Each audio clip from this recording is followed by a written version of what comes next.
Hey, I'm the composer Andrew Lloyd Fry, and today I'm going to be talking about Drumming by Steve Reich.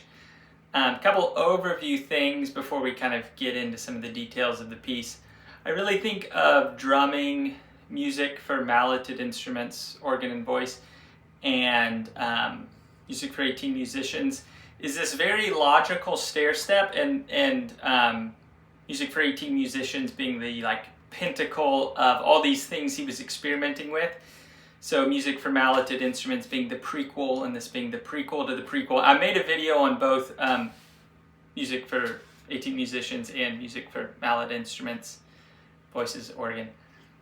So there's a lot of progressions of ideas that you can see, and the seeds go back to drumming. So this is from the early 70s.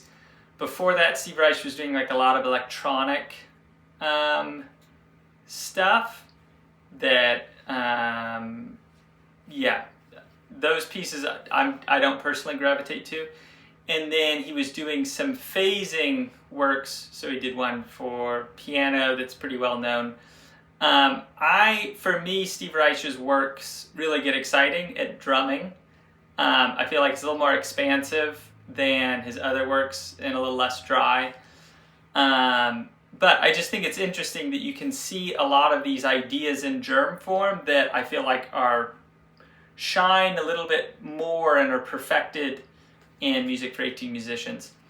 So one of the ideas that the first time I'm aware of him using is the beats for rest idea, which I've talked about in those other videos, where he takes rhythm or melody / rhythm, and he builds how it comes in is incomplete, and it's just like one note of the melody or rhythm, and that goes through several times, and then two notes. So it's this process of those things accumulating melodic rhythmic information, which he does that a lot in music for 18 musicians.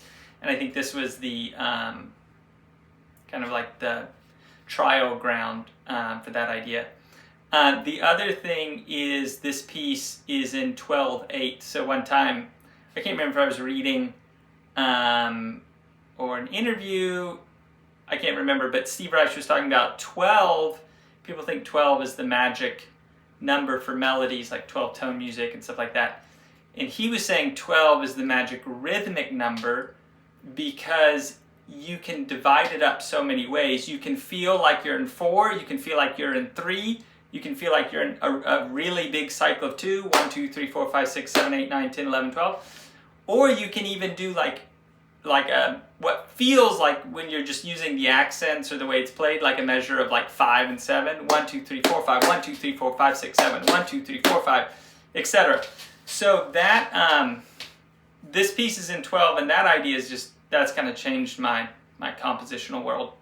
So this one, like music for 18 musicians, has a you could say a rhythmic theme that is pretty much like the whole piece is built out of. So it's pretty rhythmic, not pretty rhythmic, it's pretty consistent, that almost from beginning to end, this rhythm of let's see, yeah, that. So it's kind of this galloping rhythm, and it's incredible how much that's used. And I think because the processes he puts things through, it works. Okay, so let's talk about how the piece works and get a little bit more into it. So it starts out, there's 4 sections, 3 sections? I think it's 3. I can't remember. It starts out on the tuned bongos, which that's a surprise right there, played with sticks. So just first off, you just hear that sound, and it's very different and unique, especially for classical music. So he starts out doing the beats for rest thing, where it's just and then more information comes in. And each time it's like that, 2 or 3 times, and then more comes in. And that builds up to that rhythm that I was talking about. That's kind of like the unifying rhythm of the whole piece. So there's 2 players doing that, but one moves to the next like the next, you could say like level or layer where they're adding more rhythmic content, and player 2 is behind. So this guy's already gone to like the 2 notes, and the second guy is still doing just like the 1 with him, and then a little bit later he follows. So it is like this weird staggered thing that I think when listening to it, it would be hard to like, ooh, something changed, but it's so similar it would be hard to tell exactly, like diagnose exactly what's going on there. So those 2 instruments go through a process of just building up to that rhythm that I talked about. And once they get there, a third player comes in playing the exact same thing. So it kind of like fades in, and it's exactly rhythmically unified. And then it does phasing. So this was something he did a bunch early on. He stopped using it. I believe this was the piece where he stopped using it. And before this, it's like phasing was his thing, and that was like the composition is like the phase technique. But this is the piece where he I don't know, last time he used it that I'm aware of. So what that means is you have 2 things together, and this one is staying tempo consistent. So it's like 100 beats per minute or whatever. And this one, they're rhythmically together, and then this one starts to pull ahead in tempo. So essentially it's a canon, but what's really interesting is getting to that place of canon is a process. And often in these places there's a lot of confusion, and it's like, oh, the music's like moving in this like weird way that is really unexpected and really unique. I really haven't experienced it anywhere else. And then it normally gets to like a beat ahead. There's variation there, but it's common, a beat or something like that. And then it locks into this new place. So it's this really just different music experience. So after that phase process happens, then the 4th drummer comes in, and this feels like, it's not really heard this way, but if anything, it feels like the melodic content, and that's a little bit of a stretch, but it's the thing that's doing variation on top. So I've talked a lot about like pyramid form or arch form that Steve Reich uses. Like, it's like he's almost never not using that thing, and this feels like kind of that top of the pyramid thing again. So you've got this stuff that you've built up, and it's through the process you've like watched it build, and then on top it's this less structured thing that's there's a lot more variation. And the other thing that's interesting about it is that voice has a lot of dynamic changes, so a lot of crescendos and decrescendos. So I think that makes whatever it's doing a little ambiguous, and you feel this thing rise and then it lowers, and you don't quite know what's happening. So that happens for a little bit, and then we have another phase technique happen, which is really interesting because it's kind of creating this new thing again out of the same material. So now all the relationships are lining up in fresh ways, and it's like the rhythm has not changed.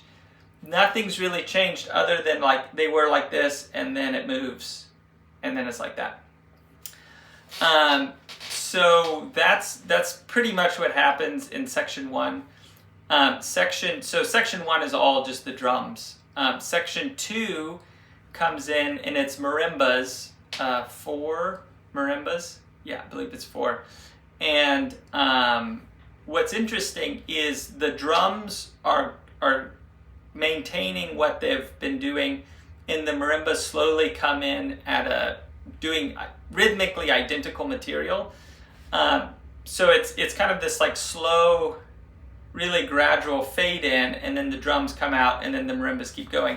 Now I don't really need to go into as much detail for the marimba, and the next section is the glockenspiel. Did I say there was 3 sections earlier? There's definitely 4. Okay, because it's pretty much the same process. He works it out. You know, now it's just 4 marimbas going through that same process. Now what's different is, the bongos are tuned, but I don't think we hear them as strongly as notes as we would the marimba and glockenspiel. So it's certainly like more melodic, and you're dealing with notes. Now, when he talks about things like some of these pieces, he's talking about stagnant harmony, like, oh, this whole piece was one chord.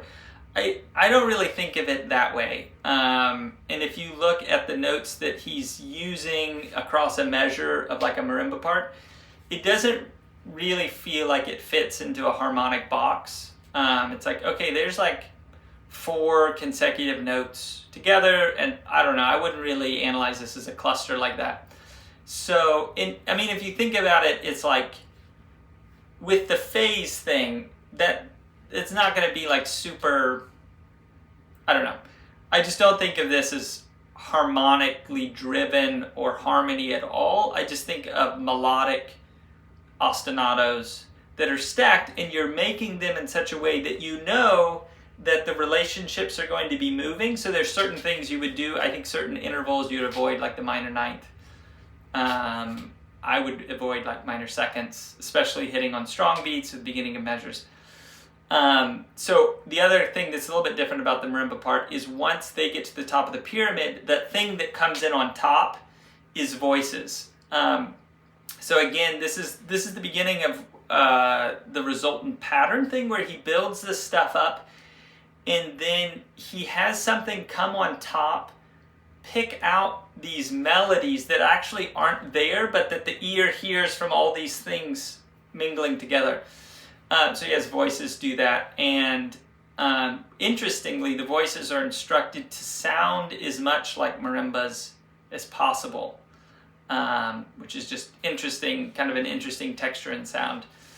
And then the marimbas go through that kind of pretty similar cycle, kind of a section of deconstruction, and then we have the same thing where the glockenspiel section comes in, and very slowly, and then the marimbas fade out, and then you got the glockenspiel section, pretty similar build up, phasing. I believe the voices at the top of the glockenspiel section are whistling more just to get that range and get the sound meshing with the glockenspiel. And then lastly, we've got section 4, which I feel like Steve Reich would avoid a sense of like big symphonic climactic finales, kind of like a very romantic idea, and he's talked about he's not really into romantic music.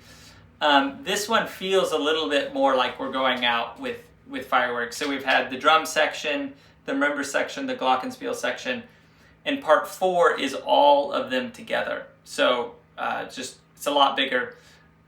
What's interesting is he kind of makes these like little groups out of the instrumentation.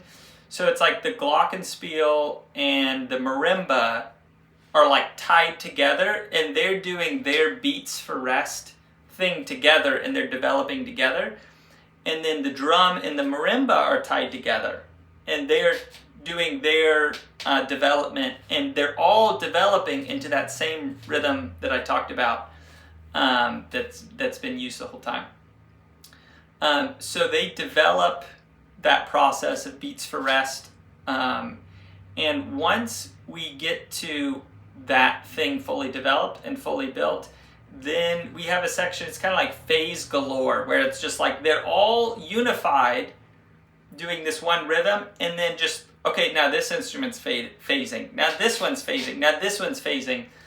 So the, let's see, what is it, 4, 8, 12, yeah, so it's like 12 things on the rhythm, and they're all just phasing at these different times. So like the complexity of the relationships gets crazy just because you have 12 things. I don't know if they're all staggered, but a lot of them get staggered. So again, one rhythm, but a lot of complexity because you have all those different instruments with fresh relationships as they face forward.